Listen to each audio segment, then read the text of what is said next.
Now, there's still one more Fed meeting left on December 18th. Will the final Fed decision be affected by Trump's return in any way? We're joined by Professor Greg Buchak. Welcome back, Professor Buchak. Thanks for having me.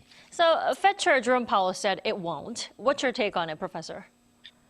Yeah, I mean, so the U.S. economy has been right on track in terms of unemployment and inflation. The Fed has been comfortably, slowly bringing down interest rates from their highs earlier in the year, and the expectation is just for another rate cut for things to continue apace as they have been.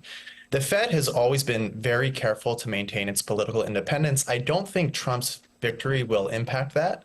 And I do think Powell will continue to act independently regardless of who is president. If you recall, Trump was the one who appointed Powell, although they've had some public conflicts, and Trump has been sort of unusual in publicly criticizing Powell. But Powell, to his credit, sort of came out and said today he wouldn't leave if Trump asked him to, and that he thinks that Trump lacks the legal authority to fire him. Now, the main way I can see politics entering the Fed's decision-making will be a little more in the future, which is who ultimately replaces Powell after his term ends in 2026. I don't think the new chair would be politically motivated per se, but it is likely that Trump is going to look for a chair whose views sort of largely mirror Trump's and who shares a similar economic strategy. Well, Wall Street welcomed the news of Donald Trump's victory with 3 of its indexes hitting new all-time highs on Tuesday, Wednesday. Now, but I hear it's not the best news for the Korean stock markets. The question is, why is that? Sure. Well, so U.S. markets were higher. Rates on U.S. Treasuries were also higher. Kind of one interpretation is a very positive one for the U.S. Markets expect more growth under Trump due to tax cuts or deregulation. But the higher Treasury rates in particular may also sort of reflect an expectation of higher future inflation related to Trump's tariffs and higher deficits.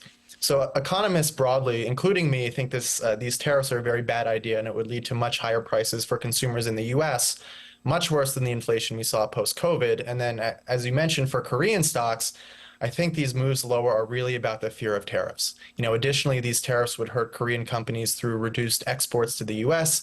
This is likely to have the largest impact on companies that rely a lot on exports as opposed to selling domestically. And I think market prices are really reflecting the possibility that these tariffs may be passed in the future. Before we talk more about Trump's tariffs, let's talk about the South Korean one. One tumbled right after Trump secured his second term in the Oval Office. Could you explain what happened? Sure. I mean, I think it's related to this fear of tariffs. So if tariffs are imposed on Korean exports to the U.S., the quantity of those exports would decrease.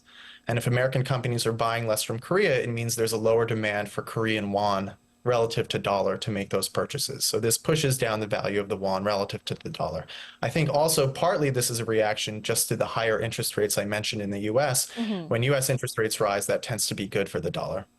Well, Trump will no doubt want to tariff China as high as 60%, which will be a big blow to South Korea, considering we are heavily dependent on exports. How should South Korea, do you think, brace for the possible impact? Sure. Well, I think it really depends on the details of the tariffs, and often we don't know the details until Trump presents them. If U.S. tariffs only fall on China, that could be good for Korea as Korean exports become relatively more competitive. But if Trump implements these across-the-board tariffs that he's mentioned from time to time, including on South Korea, that would certainly reduce Korean exports to the U.S. I think sort of more broadly, major exporter countries like China, like Korea, are not in a great position to absorb sort of excess exports globally. And also big importer countries like the U.S. and some countries in the Euro, they're sort of in the midst of enacting more protectionist policies. And that's just not good news for countries that rely a lot on exporting their goods. Well, Trump said himself that tariff is his favorite word, so we have to, brace and prepare in any way. Now, Trump mentioned also that U.S. wants to work with South Korea in the shipbuilding industry, especially in naval shipbuilding. What kind of aid do you think Trump is really talking about here? Yeah, so I mean, broadly, the United States is interested and has been interested in building a stronger coalition of Asian partners, really to help counter China. And South Korea is a major part of that coalition. South Korean shipbuilding is a dominant player globally, especially compared to the U.S., where there's really relatively little shipbuilding. And I think, many of Trump's ideas are sort of light on details, but the aid could take the form of either direct orders from Korean shipbuilders or joint ventures in Korea or in the U.S. I have something in mind. Maybe it looks a little similar to the TSMC plant that recently began operations in Arizona. You could see sort of an analogous thing happening in the U.S. with some Korean partners. Now, given the strength of Korea's shipbuilding industry, this seems like a really natural partnership.